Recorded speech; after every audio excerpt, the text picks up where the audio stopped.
سج گئی دوستو بزم نوری، ہم دلوں کو سجائے ہوئے ہیں۔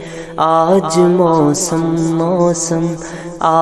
موسم ہے کتنا سہانا، میرے سرکار آئے ہوئے ہیں۔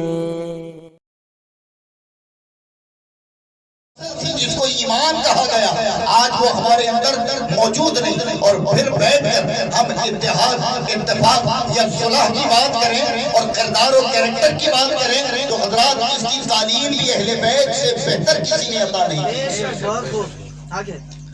سخاوت کی بات کریں، اس کی تعلیم بھی اہل بیت سے بڑی کسی نے عطا نہیں۔ حسن مجتبی یعنی امام حسین ہو یا امام حسن حسنین کریمین کی جو سخاوت کا کردار ہے، وہ سخاوت کا کردار کیا تھا کہ دروازے پر جب بھی کوئی سائل آتا، خود بھوکے تھے لیکن اٹھا کر سب کچھ سائلوں کو دے دیا گیا۔ یہ روایت سنی ہوگی کہ ایک مرتبہ رمضان کا مہینہ ہے، رمضان 3 دنوں سے سیدہ کائنات اپنے بچوں کو کھجور اور دودھ سے سحری کراتی اور خود بھی کرتی، اور شام کو افطاری کے لیے جو کی کچھ روٹیاں بنا لیتی تھی، اور اس میں یہ کھجور اور پانی کا انتظام ہوتا، اور جیسے ہی دسترخوان سجتا افطاری کے لیے، اور بس ابھی کے مغرب کی اذان اور افطاری کا وقت ہونے ہی والا کہ دروازے پر ایک سائل آتا اور کہتا اللہ کے نام پر کچھ دے دے، تو پوری افطاری دسترخوان سے اٹھا کر اس غریب اور مسکین کو دے دیا گیا۔ ایک دن ہوا، 2 دن ہوا، تیسرے دن ہوا، یہ تینوں دن آپ کا کردار یہی رہا۔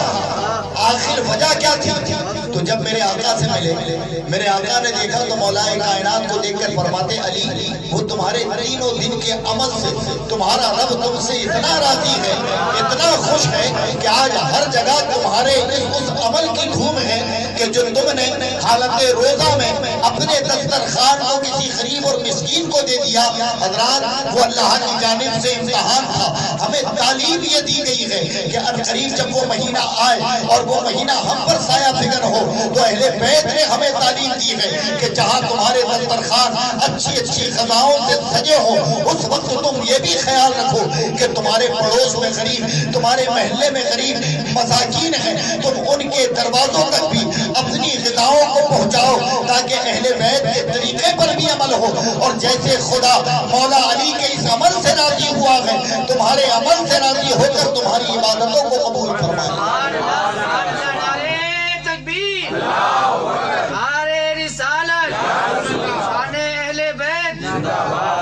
یہ سخاوت تھی، اور اس سے بڑا امتحان سخاوت کا اور کوئی نہیں ہو سکتا کہ دن بھر کے بھوکے پیاسے اور اٹھا کر تمام کا تمام سامان کسی غریب اور مساکین کو خیرات کر دیں۔ یہ طریقہ پوری زندگی آپ کا رہا، اور جبکہ ایک فقیر کے تعلق سے تو یوں بھی بیان کرتے ہیں کہ جب وہ دروازے پر آیا تھا تو اس نے دیکھا کہ کسی دروازے سے اس کی صدا پوری نہیں ہوئی، تو کہا کہ میں تو اسی لیے آیا تھا کہ میرا یہ اعتقاد مضبوط کامل تھا کہ کسی دروازے پر میری جھولی نہیں بھری گئی، لیکن وہ سیدہ کا دروازہ ہے کہ جہاں میں پہنچوں گا تو پھر مجھے مایوس نہیں لوٹایا جائے گا۔ اور پھر حضرات کون دیتا ہے دینے کو منہ چاہیے، اس کی تفسیر بھی اگر کوئی بنی ہے تو وہ اہل بیت ہے کہ وہ نہیں دیا جو خود کو پسند نہ تھا، بلکہ وہ اٹھا کر دے دیتے تھے جو اپنے لیے استعمال کے لیے رکھتے تھے۔ یہ کردار تھا، یہ تعلیم تھی اہل بیت۔ ایک عورت آئی تھی دروازے پر ایک مرتبہ، اپنے بچے کو گود میں لے کر جسم پر قمیض بھی نہیں ہے، اور آ کر مطالبہ کرتی ہے کہ ہے کوئی ایسا کپڑا جو حسنین کا صدقہ میرے بچے کے جسم کو ڈھانپ دو۔ تو سیدہ کائنات نے کیا کیا؟ ہم اور آپ ہوتے تو جاتے گھر کے کباڑ میں دیکھتے کہ کوئی پرانا بچے کا قمیض ہو تو لا کر یہ غریب کو دے دے، لیکن سیدہ نے کیا کیا؟ یہ سخاوت ہے کہ امام حسین یا امام حسن میں کوئی شہزادے نئی قمیض پہن کر آرام کر رہے تھے، لیٹے تھے، حالت نیند میں تھے، سیدہ نے وہ قمیض اتارا اور اتارنے کے بعد وہ قمیض اس سائل عورت کو دے دیا، اور جب دیا تو وہ عورت اس لباس کو لے کر چلی گئی۔ کہنے کا مقصد یہ ہے کہ آپ اور کوئی قمیض بھی دے سکتی تھی۔ جب سوال ہوا تو جواب دیتی ہے لن تنالوا البر حتی تنفقوا مما تحبون، کہ اللہ قرآن میں فرماتا ہے تم اس وقت تک مراد کو نہیں پہنچ سکتے کہ جو اپنے لیے پسند کرو وہ دوسروں کو نہ آتا۔ یہ طریقہ اس آیت کی تفسیر بن کر بھی اہل بیت نے ہمیں بتایا کہ اہل بیت قرآن پاک کا اصل معنوں میں پریکٹیکل ہے۔ کوئی انہیں سمجھے تو اخلاق کیا ہوتا ہے، اخلاق کی انتہا بھی انہی پر ہے، صبر کی انتہا بھی انہی پر ہے، سخاوت کی انتہا بھی انہی پر ہے۔ یعنی زندگی بہتر بنانے کے جتنے ذرائع ہیں، اگر وہ ذرائع کہیں جا کر ختم ہوتے ہیں تو وہ اہل بیت کی ذات ہے۔ حضرات محترم، آج اخلاق اور کردار کی جو میں بات کر رہا تھا اس بات کو میں نے مکمل نہیں کیا کہ لوگ کہتے ہیں نا اخلاق اور کردار اور اتحاد قائم کرو، لوگوں کو بخشو ذرا ذرا سی غلطیوں پہ جو تم نے تفرقے بازی کر رکھی ہے۔ تو سنو، اہل حق ہر دور میں تنہا رہے گا۔ یہ بات سمجھ آ رہی ہے؟ جو حق کے پیروکار ہوں گے وہ ہر دور میں تنہا رہیں گے، اور حق کے پیروکار کون؟ جو اہل بیت سے سچی محبت کرنے والے، جو رسول پاک صلی اللہ تعالیٰ علیہ وسلم کی ایسی اتباع کرنے والے ہوں جیسی اتباع صحابہ نے کی۔ اور رہی بات اخلاق کی، تو اخلاق کی ایک ہی تعلیم ہے جو میں ہمیشہ جب بھی اہل بیت کے اخلاق کی بات آئے تو صرف اس ایک واقعے کو بیان کرتا ہوں جو ہماری زندگی کو بدل دیا۔ اگر ہم اس پر توجہ دیں، اس پر غور و فکر کر لیں، تو آپ بتاؤ کہ اگر آپ کو کوئی ایک تھپڑ مار یا آپ کو چہرائے پر گالی دے دے یا آپ کے خاندان کو برا کرے یا آپ پر جھوٹی تہمت الزام لگا دے، تو کیا آپ اس شخص سے محبت کرتے ہو؟ اس شخص کو اچھا جانتے ہو؟ اس سے پیار کرتے ہو؟ اس سے اپنا تعلق رکھتے ہو؟ نہیں رکھتے نا۔ یہ ہمارا طریقہ ہے جو کہ ہم نے اظہار کر دیا کہ ہم اپنی انا کے لیے لوگوں کو درگزر کر دیتے ہیں، لوگوں کو درکنار کرتے ہیں، ان سے نفرتیں کرتے ہیں، ان کا بغض اپنے دلوں کے اندر پال لیتے ہیں۔ اور اگر یہ ہو کہ کوئی تمہارے خاندان یا گھر کے کسی فرد کو جان سے مار دے تو کیا تم اس سے کوئی مطلب رکھو گے؟ اس سے تمہارا کوئی تعلق ہوگا؟ یہ ہمارا طریقہ ہے۔ لیکن اہل بیت کا طریقہ کیا ہے؟ اہل بیت کی تعلیم کیا ہے کہ وہ کربلا کا جو مارکا ہوا کہ جسے حقیقت مانو میں کوئی ایسا بڑا دلیر خطیب ہو جو بیان کر سکے، یا بڑا دلیر مصنف ہو جو ان واقعاتوں کو اپنی کتابوں میں لکھ دے۔ اس کربلا کی داستان سے جو بچے تھے وہ کون تھے؟ امام زین العابدین۔ امام زین العابدین نے کیا کیا دیکھا تھا آنکھوں سے؟ اپنے باپ کی شہادت، اپنے بھائیوں کی شہادت، اپنے بھانجوں کی شہادت، اپنے عزیز و اقاربوں کی شہادت، یہ تمام شہادت امام زین العابدین نے کہاں دیکھی تھی؟ کربلا کے میدان۔ پھر کربلا کے میدان میں جو لوگ شہید ہو گئے ان پر تو بات بس ہوتی، لیکن اس کے بعد کے جو منظر ہوئے کہ ان مقدس نفوس کے سروں سے چادر چھینی بھی دیکھی کہ جن کی پرچھائی بھی کسی نے کبھی نہیں دیکھی تھی، ان کے ہاتھوں کو زنجیروں سے بندھا ہوا دیکھا کہ جن کی شان یہ ہے کہ مصطفیٰ جان رحمت صلی اللہ تعالیٰ علیہ وسلم جنہیں اپنا پھول کہا جاتا ہے کہتے تھے، ان کے ساتھ سجانے ظلم و ستم کی کتنی داستانیں رقم ہوئی۔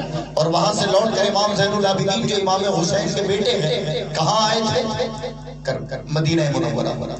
مدینہ منورہ میں اپنی زندگی گزار رہے ہیں، اور پھر جب ایک گورنر مختار ثقفی کوفہ پر غالب ہوا اور اس نے یزیدیوں سے بدلہ لیا تو ایک یزیدی بھاگ کر کہاں آیا تھا؟ مدینہ منورہ۔ کس کی چوکھٹ پر آیا تھا؟ امام زین العابدین کے دروازے پر۔ جب امام زین العابدین کے دروازے پر وہ آیا تو آپ نے اسے اوپر سے نیچے تک دیکھا اور دیکھ کر اپنے خادموں کو حکم دیا کہ جاؤ اس کے رہنے کا انتظام کرو، اس کے کھانے کا انتظام کرو۔ 3 دنوں تک وہ رہا، اسے کھلایا گیا، اسے کپڑے دیے گئے، اس کی خیمارداری کی گئی، مہمان نوازی کی، اور 3 دن کے بعد جو اصول مہمان ہے کہ پھر اسے رخصت ہونا تھا، تو جب وہ جانے لگا تو اس کے قدم نہیں اٹھے۔ امام زین العابدین فرماتے تجھے اور کچھ بھی چاہیے کہ جو تو چاہتا نہیں؟ تو وہ جواب دیتا ہے حضور شاید آپ نے مجھے پہچانا نہیں. تو امام زین العابدین کو وہ پورا منظر یاد آ گیا. آپ فرماتے ہیں کہ میں تجھے کربلا کے دن سے جانتا ہوں, کربلا کے میدان سے میں تجھے جانتا ہوں. جب یہ جملہ امام زین العابدین کا زبان سے نکلا تو وہ ظالم یزیدی جو سامنے کھڑا تھا وہ کہتا ہے حضور جب آپ کربلا سے مجھے جانتے ہیں تو پھر یہ دین دل شفقت مہربانی اور مجھ سے پیار کیوں؟ تو امام زین العابدین کا ایک جملہ جو حقیقت مانو میں وَإِنَّكَ عَلَىٰ خُلْقٍ عَظِيمٍ, جو قرآن میں رب نے مصطفیٰ کے خلق کی تعریف فرمائی ہے اس کی تفسیر بنتی نظر آتی ہے کہ امام زین العابدین کا ایک جملہ آپ فرماتے ہیں میں تجھے جانتا تو کربلا کے دن سے ہوں لیکن مجبور ہوں کیا کروں, وہ تمہارا کردار تھا یہ ہمارا کردار ہے کہ جو تمہیں کرنا تھا وہ تم نے کر دیا, جو ہمیں تعلیم دی گئی ہے وہ ہم کر رہے ہیں.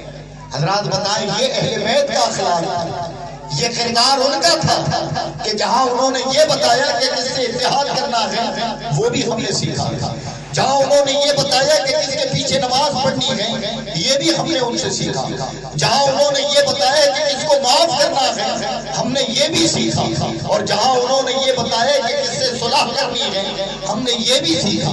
تو یاد رکھو کہ اہل بیت کو اگر اصل معنوں میں کوئی سمجھ جائے تو ذاتی جتنے بھی مفاد ہوتے ہیں وہ ختم ہو جائے. آج ہمارا حال یہ ہے کہ بیٹھ کر اپنی میجارٹی میں مولویوں کی ہم جو ان کے بیانات کے تعلق سے یہ کہہ تو جاتے ہیں یار جب دیکھو جب یہ کسی نہ کسی کا رد اور مخالفت ہوتی ہے, لیکن حضرات گرامی حقیقت معنوں میں ہمارے گھر کا حال یہ ہے کہ ہم نے اپنی انا کے لیے اپنے سگے بھائیوں کو چھوڑ رکھا ہے, اپنے خاندانوں میں نااتفاقی پیدا کر رکھی ہے.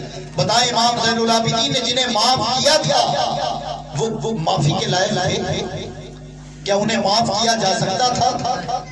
ہمارے اور آپ کے ساتھ یہ معاملہ ہوتا تو کیا ہم بخش دیتے؟ ایسے شخص کو دیکھتے ہی آپ سے باہر ہو جاتے. لیکن حضرات جو حقیقت میں رضائے مولا کے لیے جیتے ہیں, جن کی دشمنی اور دوستی اللہ کے لیے ہوتی ہے, پھر وہ اس کی تفسیر اور اس کا عملی جامہ بن کر نظر آتے ہیں. اور یہی طریقہ اہل بیت نے ہمیں عطا فرمایا.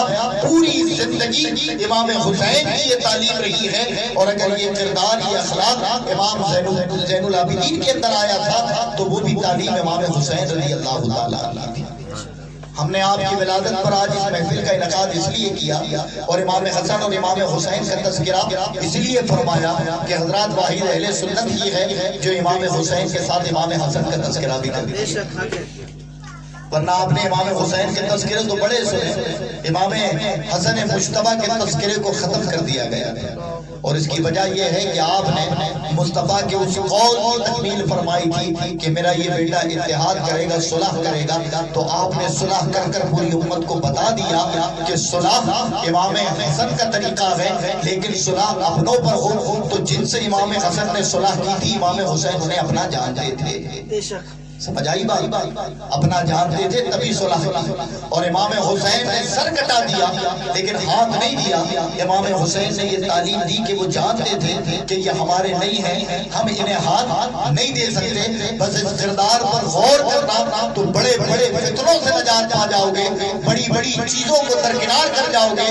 اگر یہ چیز ذہن میں اتر گئی جو میں سمجھانا تمہیں اس بزم کے تحت چاہ رہا ہوں, تو حقیقت معنوں میں جو فروعی اختلاف پر ہماری قوم آج بٹی ہوئی ہے, ہم آپس میں اپنوں سے بغض و عداوت اور ان کی برائیوں پر آمادہ ہیں. انشاءاللہ اگر یہ تعلیم نظروں کے سامنے رہی تو یہ تمام چیزیں ہمارے معاشرے سے ختم ہو جائیں گی. اللہ تبارک و تعالیٰ سے دعا ہے کہ ہم سب کو